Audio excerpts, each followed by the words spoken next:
Hello, how's it going? Right. So, in case you don't know me, I'm Mike. I'm from Ripstone, and we're the people behind the Pure Chess series. And what we normally do on these streams, we normally do Twitch versus Pure Chess. So we normally do me playing Pure Chess against the Twitch chat, you guys typing commands into the chat. Now, today, it's going to be a little bit different. Normally I lose. Normally I'm quite bad at chess. It's not that I'm bad at chess, it's that everybody in the chat is better than me. But fortunately, there's actually quite a large chance you're going to lose today. And I'm going to get to laugh at you guys for a change. And that's because we have a chess grandmaster on the stream with me. Now, Nick, I'm going to try and get your name right here. Your name is Niclas Huschenbeth. Did I pronounce this correctly? That sounds pretty good. Hello, everybody. Excellent. And glad to be here, definitely. Niclas Huschenbeth, yeah, that's my name. Excellent. Right. So, should I call you Niclas or Nick? Which do you prefer? I don't really care. Whatever. I'm gonna go with Nick. I like Whatever's Nick. better for you. Let's be casual about this. So yeah, basically the way this is gonna work is that we're gonna jump into a game of chess. You guys in the chat are going to be the white pieces, and Nick is going to be the black pieces, and you're going to be able to. I'll explain this all way better in a second once we get going. But essentially, if you guys can collectively vote on the best moves to make against him, then you're going to win free games on Steam. It's as easy as that. So what we'll do is we'll get jumping right into this, I guess. Now, part of the reason why we're doing this today, there's kind of twofold here. Firstly, Pure Chess is on sale on Steam for this week for 20% off, if anybody is interested in picking it up. We've also, this week, launched the Steampunk set, which I can quickly show you. That came out earlier today on both Steam and Xbox. It's pretty cool. We're not going to be playing with this one today because I feel like it's a bit too funky to be playing an official match like this. But yeah, this one is available today on Steam and on Xbox One if anybody's interested in picking it up. But anyway, yeah, that's the reason why we're doing this today. But I feel like we should just get down to business right now. So, right. Are there any sets, Nick, that you're interested in here? We could play with a Staunton, Checker, Williams. What's your preferred set? I like very classical, so Williams looks pretty good. Can you just show me how that looks like? Yeah, so Williams on the board. Should we do the metal one? What do you think about that? Sure, let's try it. Let's see how it looks like. And museum. Have you ever played chess in a museum, Nick? That is a good question. Probably, but... Is this a question I should bring up later while we're playing? I honestly don't remember. Maybe not. So maybe that would be interesting. Okay, right. So this is how the Williams board looks. How do you feel about this? You feel like you could play on a board like this? I could. I think I would prefer the wooden style. The wooden. Oh, okay. You're a man who knows what he wants. Right, let's do it. Let's go Williams, and let's go yeah, wood. That's what Nice. I grew up with. Classic wood. Right. So here we go then. So that's pretty good. So what I'm going to do is I'm going to put the instructions up on the screen so the people who are watching know what the heck is going on. Right. So this is for you guys in the chat. Okay, I'm going to explain to you how this is going to work. So in a moment, I have a bot that is going to be running, okay? It's called the Pure Chess bot. It's in the chat. I'll make it say hi now so you can see it. And the chess bot is going to, whenever it is the white piece go, whenever it asks you to vote, you need to type in its coordinates, essentially. So I need you to type in the space of the piece you want to move to the space where you want to move the piece to. So for example, if you want to move this piece at D2 here, and you want to move it 2 spaces forward to D4, then when the bot asks you to, you need to type in D2, D4. I mean, I see people in the chat already getting this before I've even started the bot. So that is a very good sign.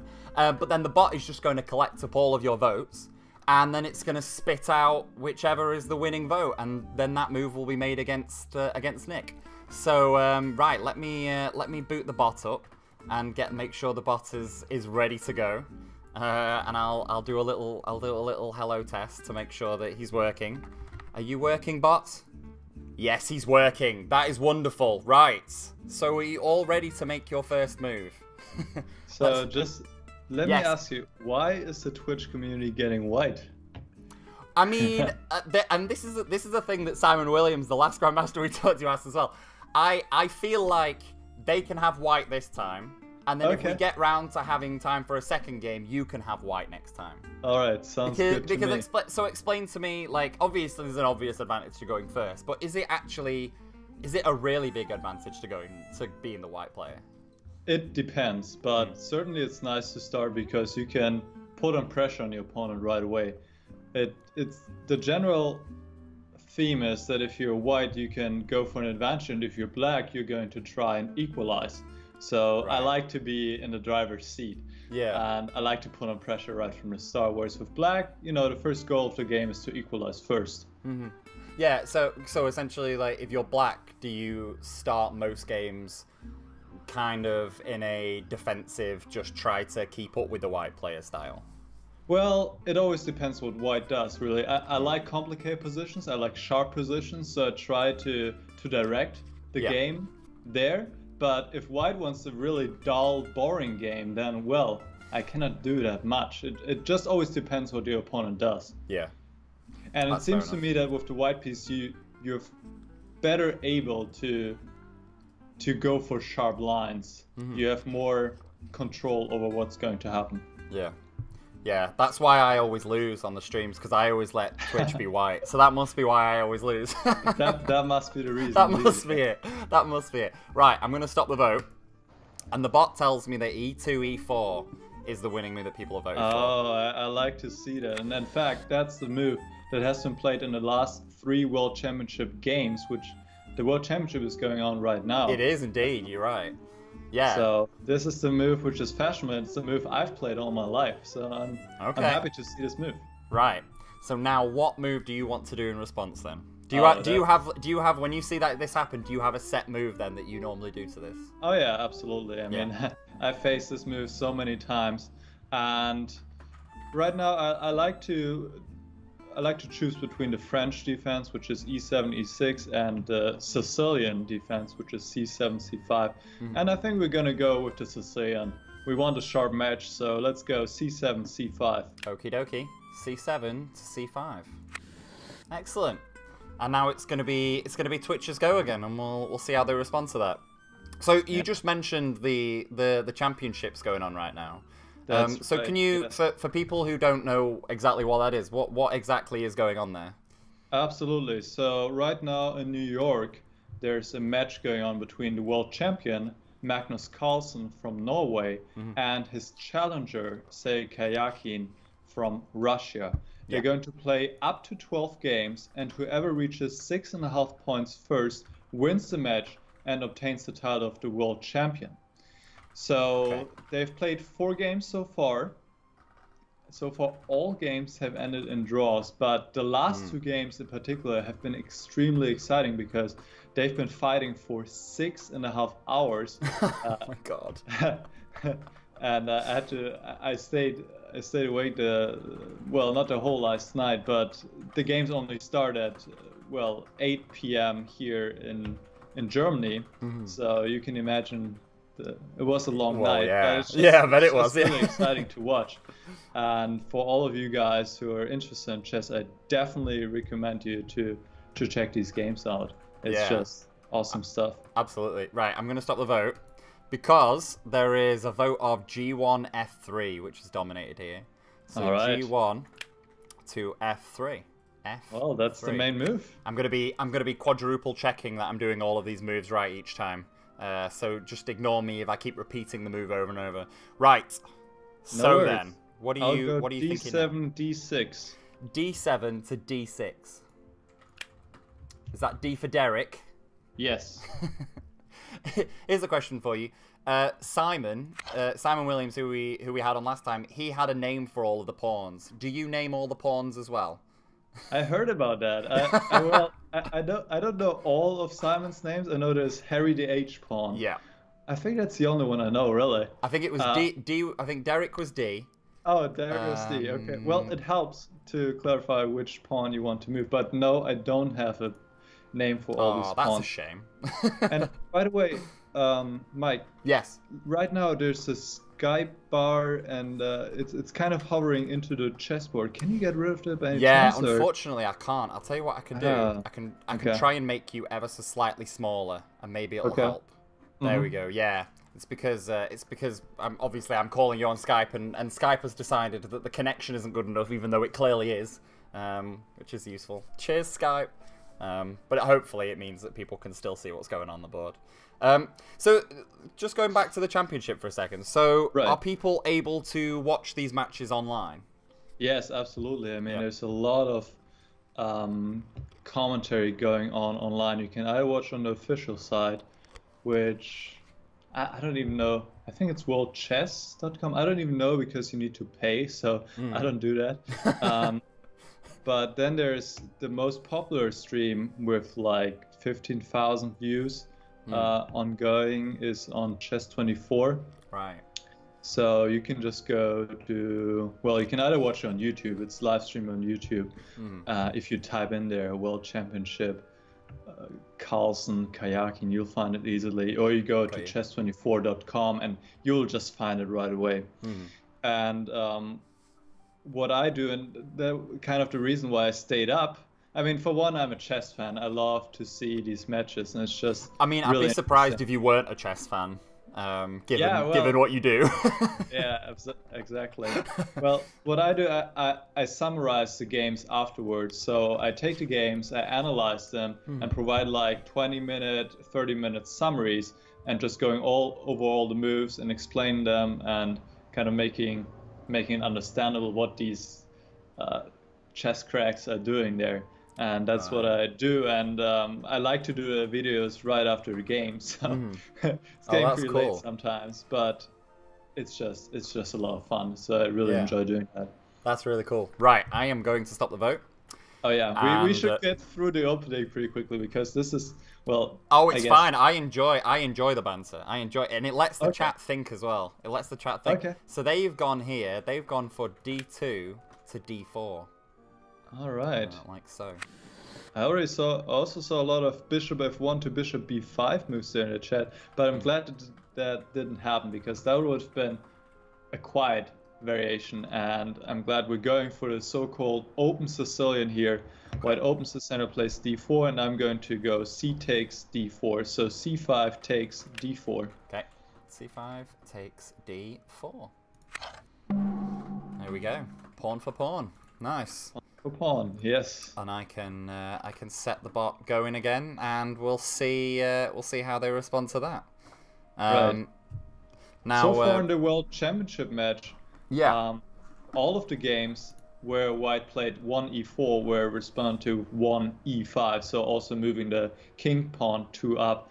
And this is a very solid response. But what people are asking for, to see more exciting chess, even people always thirst for more exciting chess. They want to see a Sicilian defense because it's known to lead to very sharp and tactical positions. And to me, this is really when chess is at its best, when it's just completely wild. Yeah.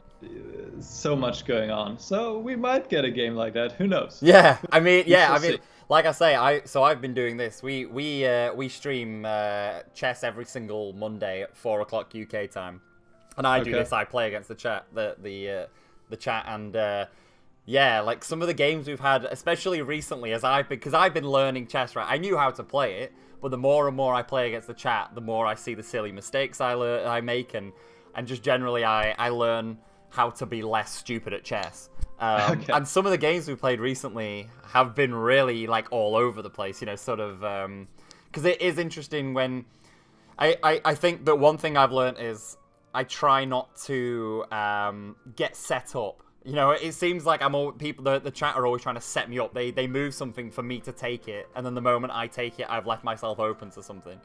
Right. So I try to do a lot more kind of, you know, doing like things that I don't believe that they would have accounted for, etc.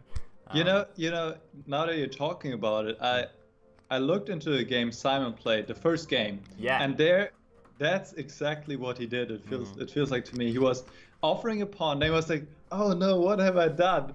And and he tricked the Twitch users into taking the pawn, and then he got this attack going. He did, but the thing there was, it was really meta, because he was watching the Twitch chat, and he used the Twitch chat to know that they were falling for it. Yeah. So, yeah. Yeah, sometimes you need to set these little traps there. Yeah, exactly. That seems to be what I always fall for. Right, I'm going to stop the vote, because we have a vote of F3, D4 here. So F3 to D4. All right, that was expected. The knight is taking back the pawn. Yeah. And knights love to be in the center in general. So right now the knight being on D4 is just very well placed. And I will develop my knight as well, going knight G8 to F6. G8 to F6. Right. Right, nice.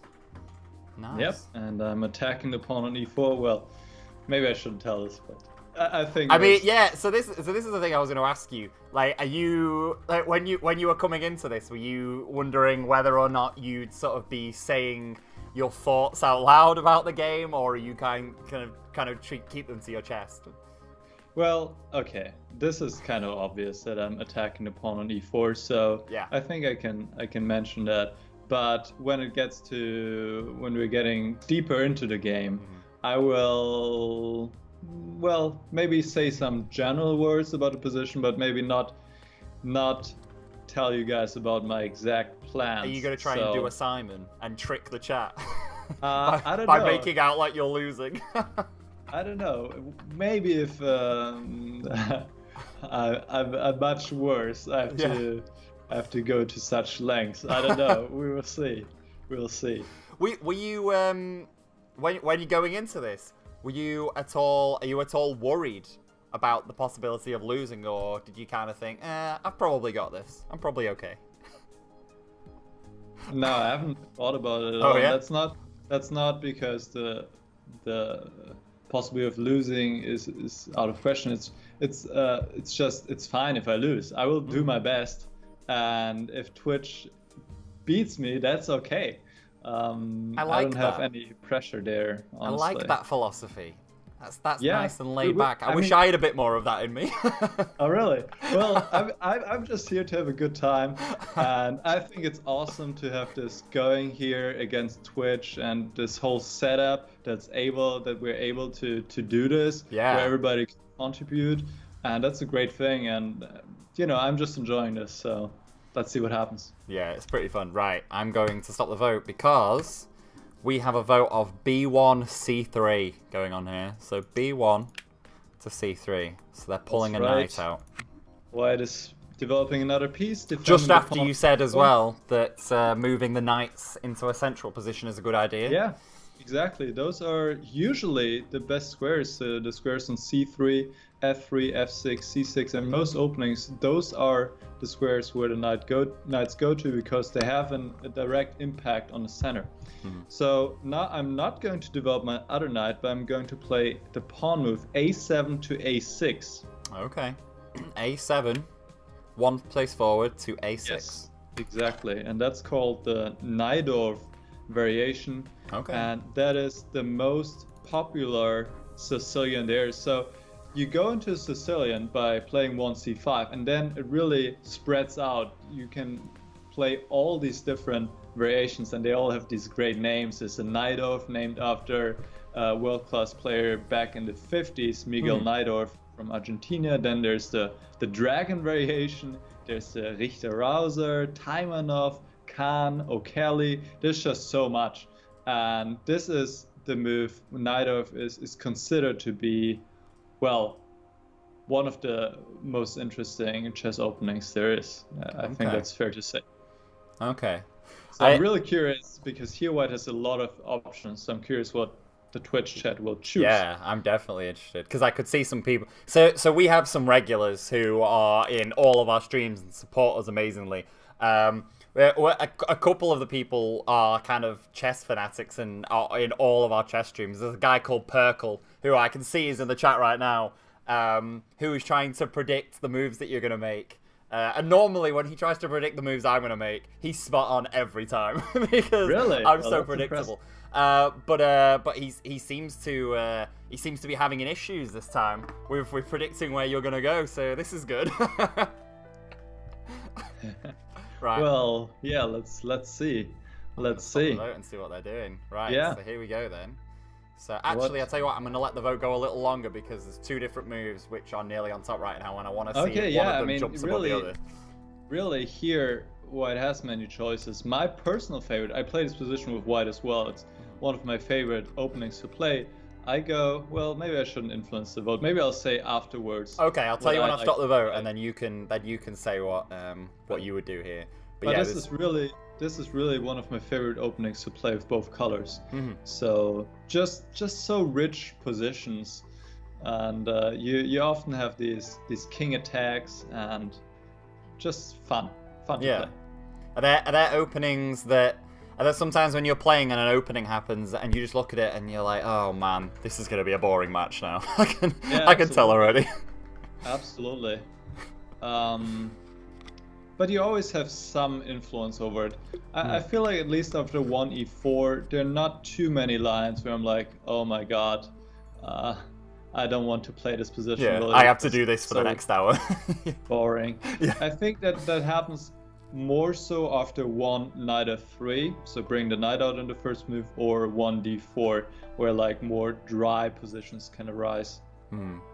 That's just my feeling.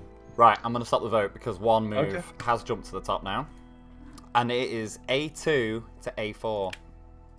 Really? Yeah. Well, that is a huge surprise. Yeah? What was it you were thinking? Well, I like to play the bishop out, bishop c1 to g5. Right. But I mean, a lot of the other bishop's moves are also very popular. The most popular move is the bishop going to e3, which is called the English attack. Or well, can lead to English. Well, I think it is called the English attack. And then you can also bring out the king, the bishop next to a king to either c4 or e2. a4 is also, I've seen this as well, but it is not nearly as popular as the other moves. So let me go g7 to g6 here. You want to go g7 to g6. Yes. How does Simon call that pawn? He calls that, I want to say, I don't know. I wanted to say Gary, but I think it's Harry. It can't be Harry and Gary, can it? That can't be right. I can't remember what he calls his G-pawn. Well, I'll have to ask him. Would make sense because there's Gary Kasparov, right? Well, exactly, yeah. That's why I was wondering, I was wondering whether he called them all after famous chess players. Well, Harry, there's no famous Harry chess player except for Harry Pilk? No, I don't know. No, maybe not. Maybe not. Okay, so actually what happened now is that I played g6. This is not what a typical knight of would look like. Now we're actually transposing to the dragon variation.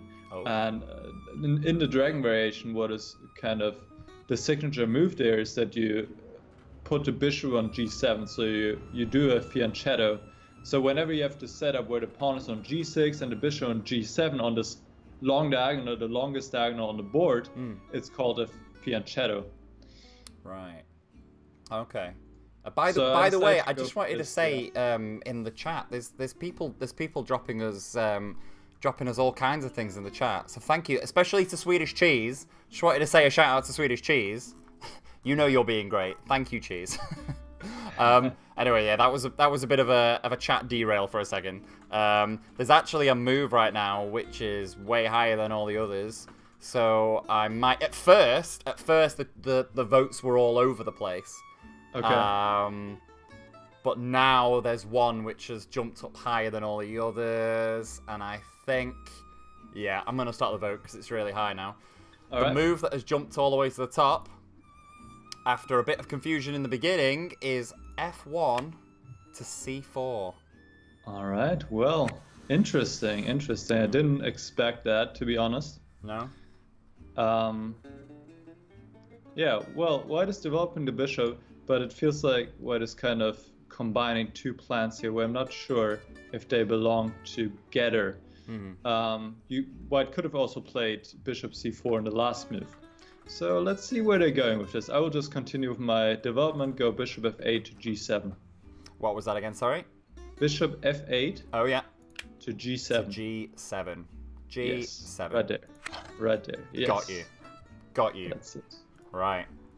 And this is this board is already looking far more complex than the boards that I normally do. Really? I either when I play, I'm either trying to be defensive and trying to let them come to me and keeping, you know, everything kind of defensive while also trying to take the middle, or I just try and go hard and see if I can pay it, and it never goes well for me. It never goes well for me. Well, you need a balance, I guess, of everything. You need to make that's what I'm missing. Yeah. You need to develop your pieces and make sure you have a good grip on the center, and then of course also make sure you're not hanging anything and all your pieces are participating. So just a lot of factors. Yeah. But really the opening phase is usually about just developing your pieces and getting your king into safety, and that's what we're both doing here. Yeah. Right. Well, there is a vote which is getting all of the votes right now, so I'm gonna just stop it right now already because it's obvious what they want to do. What they want to do is e1 g1. All right. Well, I just said it, right? Get the king into safety, and that's how you do it. You castle, so you get your king out of the center, where a lot of the action will happen in the future, and I'm going to do the exact same thing. Okay. E8 to G8. E8 to G8. Also castling. Now, I learned a thing about castling earlier this week during one of these streams, actually, that I had never heard before. It was, I'm still learning things about chess. I didn't realize that you can't castle if it means that moving your king through check would occur. I had no idea about that rule, and I was all like, yeah, I'm going to castle now, and this is going to be great. And then the game wouldn't let me. and it turned out it's because there was a queen watching the space where the king would have to move through. Yeah, that's very true. You cannot move through check, and you can also not castle when you are in check right now. So this is important to know. Yeah. Huh. Wow. Well, there we go. There we go. Still learning things. Still learning. Right. Yep. I want to ask you some questions to try and distract you now. So I want to ask you, as far as I'm aware, you first started playing chess when you were what, like 5 years old? Yeah, or maybe even 4. Really? Or maybe even 3, but I don't really know. Obviously, I don't remember much, but I think 4 is a good kind of in between of 3 and 5. So I think about 4. Yeah, my dad taught it to me when I was very young, and as you can tell, I've stuck with it. Well, yeah. For quite a long time, yeah. Yeah, what really helped me in the beginning was we had like a old chess computer, like a wooden one, where you could play against it, and I always had somebody to play with, right? Because obviously my dad couldn't play with me all the time, so that was, I think, good way for me to get started. Yeah. And then there was like a chess club or like chess group at my elementary school. I went there and just took off like that. Wow, that's really cool. That's really cool. Yeah, I think I was briefly in a chess club at school, and then as I have rediscovered recently, I'm not very good at chess, so I didn't really keep up with that. Because I'm the kind of person who has to bail on something if I'm not very good at it. I can't just enjoy it. I have to be good at it as well. So. Well, I mean, that's a healthy dose of ambition there. I guess so. That's an incredibly polite way to put it. Yeah. Right, I'm gonna stop the vote. Okay. Because we have got a C1 G5 happening here. All right. C1 to G5. G5. Let me quadruple check that's right. Yes, it is. There we go. That is what the chat wants to do. How do you respond, Nick? How do you respond? Well, now White has developed all his minor pieces, which is a really good strategy. And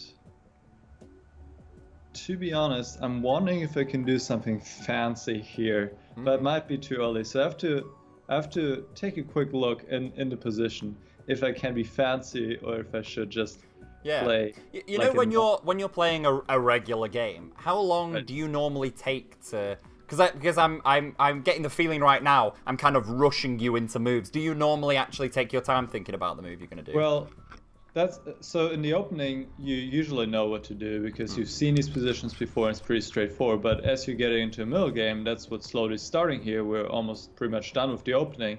You take more time because it's about developing your plans, making sure you're putting your pieces on the right squares, and making sure you're not overlooking any tactics. So yeah, as the game progresses, you take more time, but there's no general guideline of how much time you will take for a move. It always depends. Okay. Well, just so you know, if at some point it's your go and you need to take some extra time, you let me know. I can banter for a while. I'll cover for you, okay? Okay. Okay. Well, I think... Okay, let me just double check. I think I won't go for anything... Oh, maybe I should. You're going to do something crazy. Because I do like crazy. You do like crazy. I love a bit of crazy, yeah. You're tempting me. I don't know what I'd do in this position. Now, let's just bring the knight out. Let's play normal chess. Knight b8 to c6. Do you know, that's exactly the move I was thinking that I would do. How good's that? Well, and I'm not actually lying either. That's actually what I was thinking I would do. So I feel happy that maybe I'm learning something here. Thank you for the cheer, Swedish Cheese, by the way. Swedish Cheese is throwing all the cheers into the chat, awesome. Which is very lovely of him. Yeah, I just want to develop another piece. For all the viewers, what I was looking at was knight takes e4, which temporarily gives up a piece, but after knight takes e4, there's a fork with d5. So you just have to visualize this in your mind right now. But I was not quite sure how good it is, and I didn't want to open up the game too early. I'd rather, well, keep it like that and just play normal. In a lot of chess games, is it obvious to you when you're playing when... in a lot of games, is there an obvious moment where a move or a take happens and both players go, okay, well, this is over now. We both know where this is going. Yeah, I mean, definitely. Some positions you just know it's game over and you just have to finish the job. But still, you know, they like to say one of the hardest things in chess is to win one positions, to actually convert, because, well, you can even if you're completely winning, you can still step wrong. And actually that's one of the brutal things in chess. You can play an excellent game, be better the whole time throughout the game, but then play one single bad move and you throw it all away. So yeah, you gotta be on top the whole time. Yeah, you gotta get on top, but then you gotta keep the balance. You gotta keep the balance. That's a great metaphor, right there. Yeah, you gotta stay well focused and not be done with the game in your head too early. Sure. Always gotta finish the job when you're better. Yeah. Or when you're winning.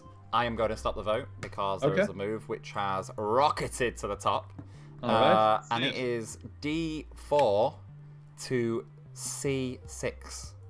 Okay. Which is knight takes knight. Let me quadruple check this. d4 to c6. Yeah, that's the one. Okay, that's an easy reply for me. Just b7 to c6. b7, the pawn, to c6, the knight. Right, so just recapturing the knight, and honestly I'm not too unhappy about this sequence because what I like here is I'm getting the half open b file for my rook, and also I'm getting another pawn closer to a center. So in the future, if I ever want to build up a center or rather compete for the center, because right now white is having the center, having the pawn on e4, I'm better able to do so because I have another supporting pawn on c6. Yeah. So we shall see. But it's going okay, is what you're saying. It's going okay. So far, it's going okay, but once again, not much has happened, honestly. Yeah. So too early. Okay. Too early to call right now.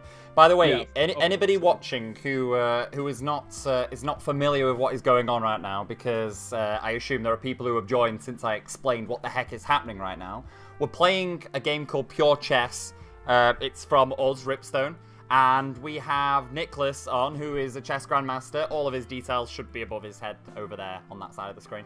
And he's playing against you. Whenever the Pure Chess bot asks you to in the Twitch chat, you can just type moves into the chat, and the bot will tabulate.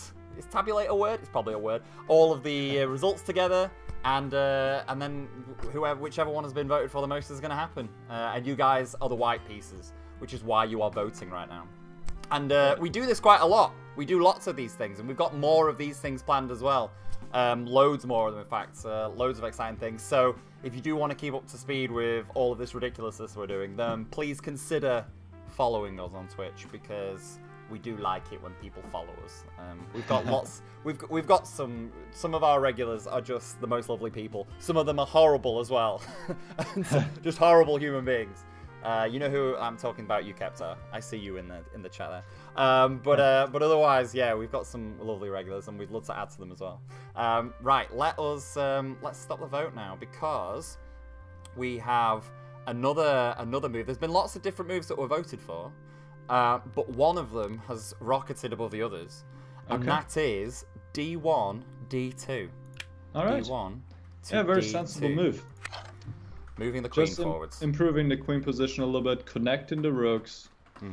And let's see what I shall do here. Okay, let me just go rook A8 to B8. A8, rook at A8 to B8. Yes, that's B8. right. There we go. Right. That just seemed like a useful move, because I'm putting my rook on a better square there, and now the rook is doing something on the half open B file. And just a useful move to insert, I think. So at this point in the game, are you essentially, you kind of have a plan in your head of what you'd like to do, and you're trying to get into positions now where you can make that plan happen while also kind of counteracting and getting into positions as the white pieces are moving as well? I don't really have like a fixed plan in my head already. I'm just playing useful moves, improving the position of my pieces for now, and we'll just see where this goes. I mean, I've had similar positions before, so I'm kind of also just taking it out of my memory where I need to play. So, but I definitely have to think more here and always make sure I'm not missing any tactics, of course. So what you're saying basically is that I should keep asking you questions and distracting you as much as possible so that you forget all the moves that are in your head right now. That would be... that wouldn't happen. Well, we'll see. We'll see. Maybe if I talk enough, you'll forget some things. Right, I'm going to stop the vote. Okay. Because once again, we've got a move that has rocketed to the top, and it is A1, B1. Okay, so just mirroring my rook move. To B1, quadruple checking, that's right. Yeah. And there we go. Just defending the pawn on B2, that makes a lot of sense. Okay, now let's see, what can I do?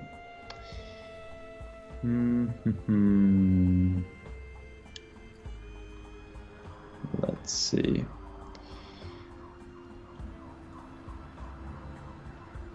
Alright, I think I got a move. Yeah. I will play rook F8 to E8. F8 to E8. Yes. Okay. Okay. Let's do this. Okay. Are you? How are you playing right now? Are you playing a slightly safe game right now, or are we gearing up for craziness? Because as I told you, I do like crazy. So yeah, it's the position is not that crazy as of now, because to have craziness, oftentimes what you need in a position is the kings being on opposite sides of the board. So one king castling to, let's say, the queen side, and the other king castling to the king side. Because then what you can do is you can just push the pawns on the side of the board where you don't have your king. So if you castle to the queen side, you push your pawns on the king side, and you can try to open up the opponent's king position. Right. Here, as you can see, we have both the kings on the king side. Yeah. So it doesn't make sense for either side to advance their pawns too much, because that would severely weaken their own king, making the king vulnerable and be a target. So this is not going to happen, but we might see some exciting stuff later on. As long as the queens are on, and I mean even if the queens come off, but usually there's more higher chances for exciting things to happen with the queens on the board. You can definitely still count on that. Yeah, I mean, it seems obvious to me that there's quite a. It seems like there's a sizable difference between how they're playing and how you're playing right now. In that you essentially don't have anything even sort of close to the center line, whereas they have advanced quite a lot and actually crossed over into your side as well. That is very true. Yeah, that's a good observation. White has more space here with the pawn on e4. But my position is very solid. I don't have any weaknesses, and I feel quite comfortable here, to be honest. I will be able to get into the center at some point. Don't worry. Okay. I will get there. Okay, I'll try not to worry too much about you. No, don't worry. Don't worry. Right, I'm gonna stop the vote. Okay. And the move that they are making is b2, b4. b2, b4. b2 All right. to b4. I have to say, I did not see this move coming, which can be a good thing or a bad thing. Yeah, because you were just you were kind of just saying about moving the pawns, right? Well, but that's I mean, on the they've other kept side them of the back on the board. king side, but yeah, this is interesting. That is on the other side of the board, and this is an interesting move. White is winning some space, on the other hand also weakening some squares, and that's usually what happens. There's this famous quote from, I think, Ulf Andersson, Swedish chess player if I'm not mistaken, and he likes to say every pawn move weakens a square. And but sometimes, well, you always have this trade-off. You move a pawn up, you win more space, but on the other hand you also weaken something in return. So let's see if I can make use of that in any way. Okay. Well, while you're thinking of your move, I just wanted to say a quick, massive thank you to everybody who is following us and hosting us and throwing bits at us and everything. It's amazing. Thank you so much, everybody. And again, like, if there's anybody watching who isn't already following us and you're enjoying this, we do this all the time. We do all kinds of things. We don't just do chess either. We do a lot of other games. At Ripstone, we're a developer and a publisher, so we have our own games and we publish other games. We do a bunch of stuff. So yeah, do feel free to give us the little follow there, and I mean, it'll make me really happy. It'll make this British man happy, and everybody knows that making British people happy is really cute. So so yeah, do that, please. Right, have you thought of your move? And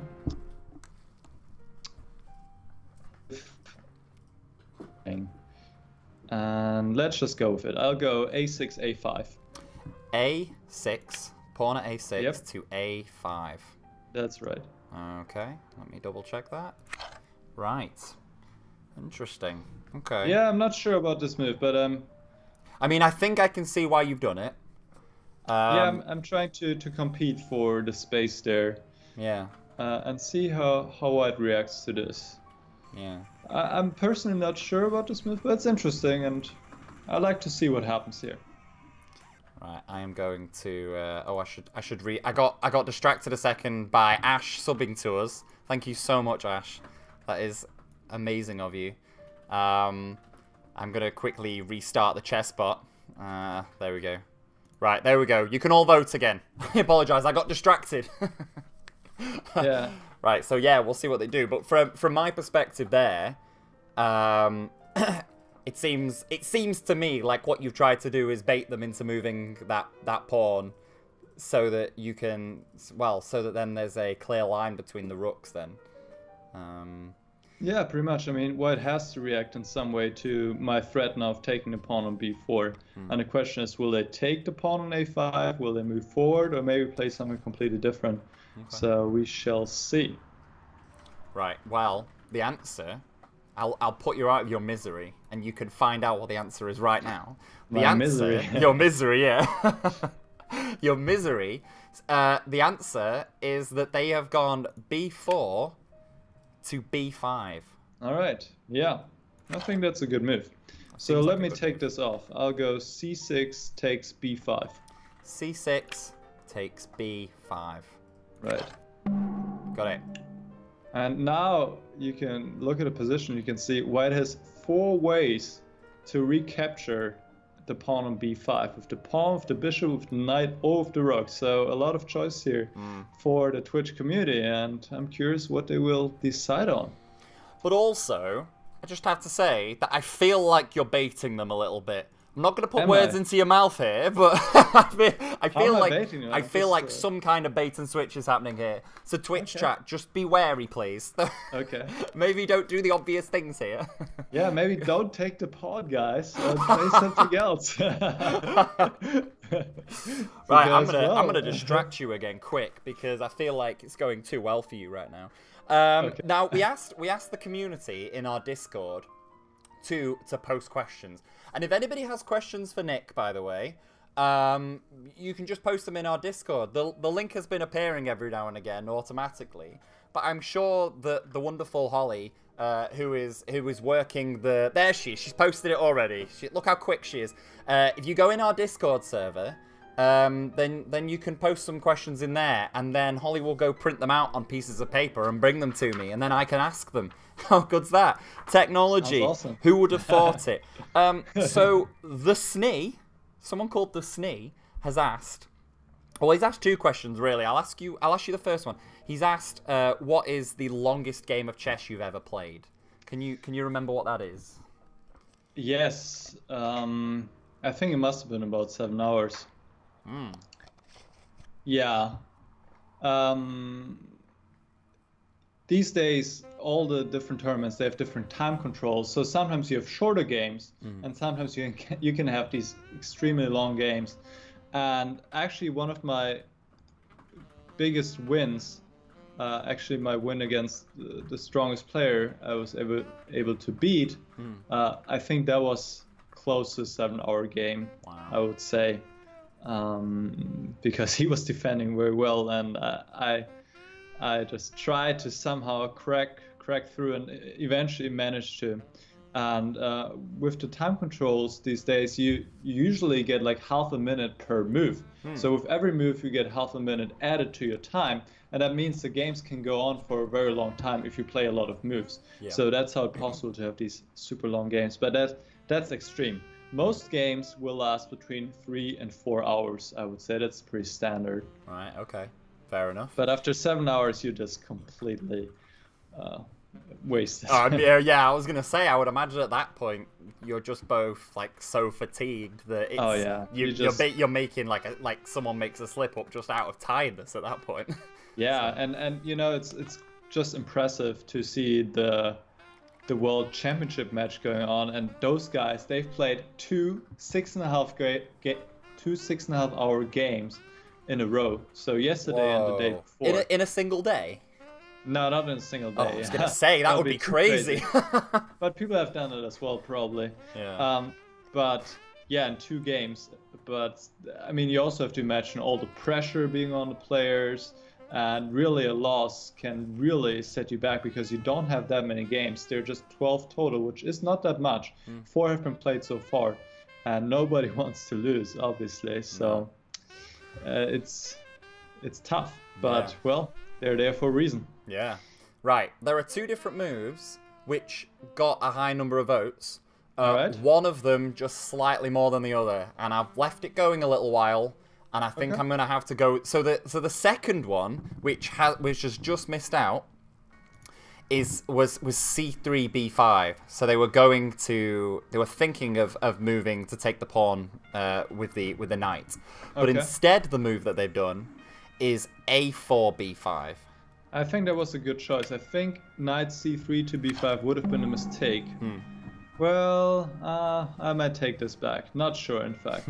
Because it leaves the pawn hanging on e4, but white might have some tactics there. So, okay, let's focus on this position now. This is actually also a move I expected. And now I would like to go bishop c8 to b7. c8 to b7. Yep. Okay. c8, b7. Developing my last minor piece, and now I also have all the pieces into the game. And yeah, we shall see where this goes now. I mean, we both have passed pawns. I have the passed pawn on a5, which doesn't have a counterpart anymore. And white has the pawn on b5, which is quite well protected by the rook, and won't be easy for me to get rid of this one. But we shall see. We shall see. Yeah. I'll distract you again with the ending of the sneeze question. Understandably, his other question was, what is the shortest game that you've ever played? Oh, well, that's easy. Yeah. I had one game that just lasted 5 moves. Wow. There's this one opening trap where you get killed by the queen. Not quite, where it's like you give a checkmate actually really early. Oh, really? It's not the fool's mate or whatever, it's a little bit more sophisticated. Okay. But my opponent fell right into it, and it was just hilarious. So I was done after like, I don't know, 2-3 minutes or so, and he was so embarrassed he just immediately took all the pieces off the board, so nobody could see it. Oh my god. Yeah, I mean, he was not a bad player. Yeah. I mean, he wasn't super strong, but he was a decent player. Yeah. And it was at a tournament in Baltimore, and yeah, the game lasted 5 moves. Oh no, that so must be embarrassing. I don't think I'll ever beat that. I don't think I'll ever beat that record. Oh no, that is awkward. Right, I'll stop the vote because the move that they have voted for is f1, e1, f1 to e1. So Alright. moving the rook across. Yeah, that makes sense. Defending the pawn on e4. Let's see how I want to deal with this. Okay. By the way, while you're doing that, I should tell everybody again, just in case there's new people coming in. This is Pure Chess that we're playing, and as you can see from that little sign above my head up there, it's currently 20% off on Steam. So if you like what you see, or if you're just really into chess and you're looking for a chess PC game, it's 20% off on Steam. So you can always go grab that. That would be nice. Yeah. Are you thinking you know the move you want to do yet, or should I banter a bit more? What are you thinking? You can pluck a little bit more if you want. Yeah. Sure. I have a candidate, but I'm not quite sure. So let me just consider a little bit longer, okay? Okay. Yeah, that's fine. Yeah. I guess I should point out to everybody as well. It's not just the game's not just on Steam. It's also on Xbox One.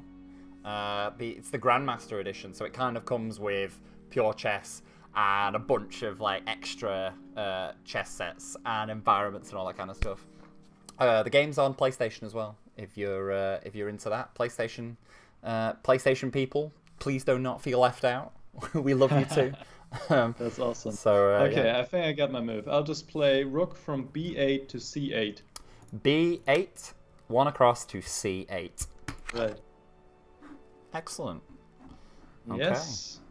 Because my rook wasn't doing too much on b8 anymore, so I was like, okay, let's activate this guy, get it back into the game. You know, there's this technique which I personally don't use, I guess, but it might be helpful for players starting out, and it's called speaking with your pieces, which first sounds kind of weird, and maybe it is a little bit, but the idea is that you ask every single one of your pieces, how are you feeling right now? Are you feeling okay? Would you like to be in a better spot? Right? And if you combined that with Simon's naming the pawns, he could just be talking to his pawns all day, couldn't he? It gets very personal.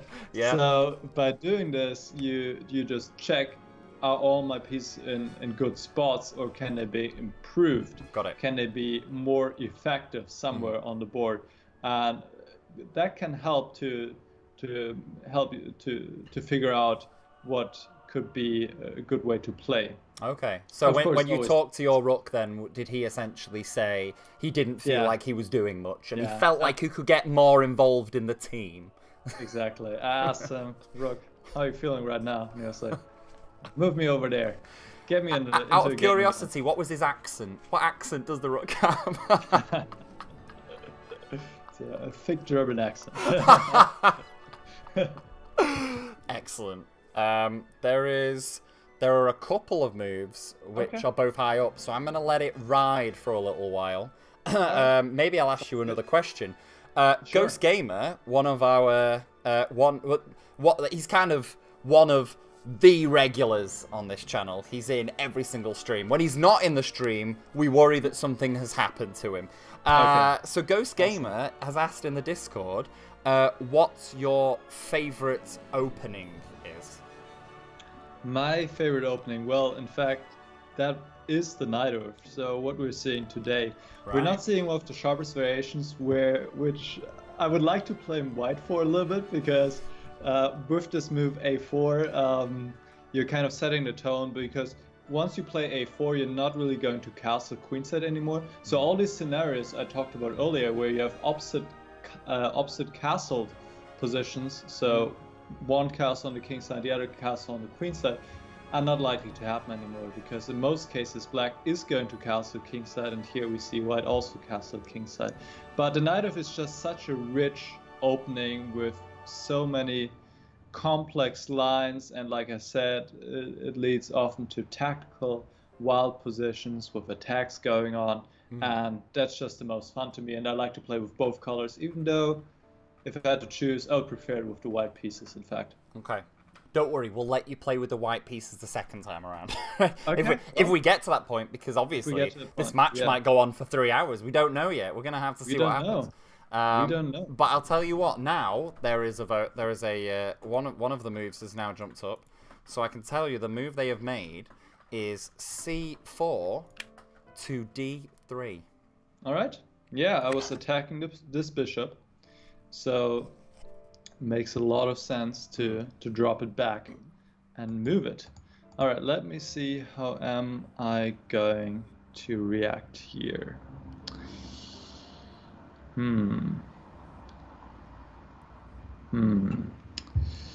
This is starting to look a lot more like, from my perspective, it's kind of like there's a you're slightly moving up the A side now, whereas they are they're kind of bringing things around on the H side, and I don't really know, to be honest, which is the more useful of the two when you've got the kings in those positions. Okay, I think I might have a good one here, and this will definitely spice up now. Let me just double check, but I'm feeling pretty good about this move. Is this going to be crazy?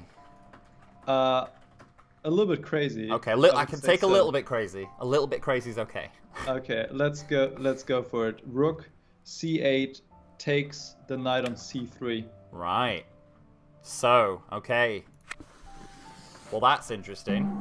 Yeah, so now suddenly it's definitely spicing up, and yeah, I mean that feels like it was crazy. Yeah, that's good. That's good. So we'll see how this turns out. I hope I didn't miss anything, but I'm feeling pretty confident here. Okay. But we shall see. It's definitely not that clear. So this is going to be interesting for sure. Thank you again for the bit, Swedish Cheese. Although I would prefer to have less sass from you, Swedish Cheese, with each time that you post. Like I say, our regulars are lovely people most of the time. Right, there is a move happening here that literally everybody is going for, which I think you can probably guess. But I'm going to stop the vote already. There's no point in carrying this vote on. the obvious vote here is d2, c3. All right. So I've seen that coming. Yeah, and right, so this is the thing, okay? I assumed, when that just happened then, I saw that queen, and I thought, okay, the obvious move here to make is the queen, which makes me think that they should not be doing this. That you are purposely baiting them for something. No. Sometimes you need to make the obvious moves. Okay. I'm taking a piece, they have to take back, otherwise it's just a piece down, right? Yeah, so I guess so, that's true. It's just a necessity. Now I go knight f6, takes pawn on e4. e4. Right, yep. Okay. e4. Get it. Okay. Interesting. This is getting a bit silly now. I love it. We shall see how silly this is. Well, it feels like for the last sort of nearly an hour, there's been a lot of both of you back and forthing, just trying to back up all your pieces, and then all of a sudden you're just going for it now. Right. I mean, the beginning of the game is just getting your piece out and bringing your king into safety. So you cannot, start fireworks right from the start. I mean, you can, but it's quite risky. So once you have all your pieces set in place, then you can see if you can make any concrete operations. And here it seemed to me that this is possible, where sacrifice in exchange means giving a rook for a minor piece, so in this case the knight on c3, and then following up with this move. And I'm curious how Twitch will respond to this. Yeah, I feel like I can guess what they're going to do, but let's see. Right, well, there's one move which has jumped ahead, and I think it's the one I thought, yeah. I'm fairly certain you can probably guess what they've done here. No, I have no clue. Okay, well, here we go then. The answer is that they've gone d3 to e4. Okay. So how do you feel about that? Do you really want to know? I feel very happy about this. Yeah, I mean, I thought you might feel very happy. Because so this is what I keep saying. When I watched Simon play, it was very much like I could just tell that he was leading people into things, and I feel like that's just what you're doing right now. Well, I mean, I have an obvious move here. I play bishop g7 takes queen on c3. Yeah, c3. Yeah. Yeah. And I mean, I don't want to call it too early, but it feels a little bit like that was quite a deciding move there. Yeah, I mean, right now I have a queen, and white just has a rook for the queen. Yeah. Depending on what they do, that situation may change, but I don't think the white will get enough material for the queen. I think there was a better way to give up the queen by taking the bishop on g7 first. But either way, it feels to me that black should be better, definitely. So this was just this is what I was talking about. These are the tactics in the game. Yeah. Right? You always need to watch out for these forcing lines in which, well, the situation on the board can just change drastically, as we just saw happening here, right? So this is just so essential. Yeah, I mean, the chat is basically... I've started the vote again, but 90% of people are saying the word resign at this point. So, really? Yeah. Okay. So I think... I'll just double check. Is everybody wanting to resign and start a new game here? I know you're already all saying resign, but can I just get more resigns in the chat if this is what you want to do? Well, is that actually can you vote resign too? What we normally do in these, we're gonna have it so the bot can pick up the word resign in the future. But what we've been saying for the last few streams is that if the chat wants to resign, if there is a big enough C of the word resign, then we assume that's what they want to do.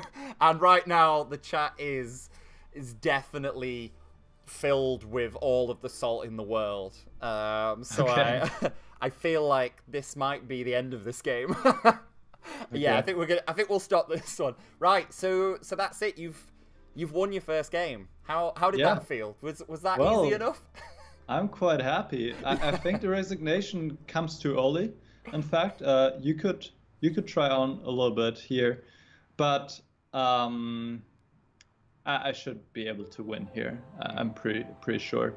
White should take the bishop on b7. You can just make a few moves if you want to. Or is that possible? Can you just make a few moves? I mean, I can. Yeah, if you want me to play out how they're, because they've resigned now, so I think this is just done make now. a few moves just to show what I was thinking. So what do you think they should have done at this point? Bishop e4 takes b7. E4 takes where was it? Sorry, b7. Okay. Yes. Taking the bishop, then I'll take the rook on e1. Bishop c3 takes e1. Say that again. Sorry. C3 takes e1. Takes e. Oh, e1. The rook. Oh yeah, I see you. I'm with you. I'm with you. Okay. And rook takes back. Where rook b1. Rook b1 takes b1 e1. Takes e1. Yep. Right. So we have this position, and here all white has for the queen is 2 bishops. But white also still has this passed pawn on b5. So I mean, it's still not looking good though, is it? It is not looking good. No. Like I said, I should be able to win, but this is not completely trivial. I would still need to work here. To make sure I get this. So I think the resignation came a little bit too early, but I'm quite happy to see it, obviously. Yeah. Right. Well, chat, unfortunately, you've lost game number 1. But what it does mean is that we've got a nice chunk of time to do a second game. Now, what I need you to do is not mess it up this time. Because if you guys manage to beat Nick today, then you're all going to win a free Steam game, okay? You don't win a free Steam game this time because that was a terrible defeat.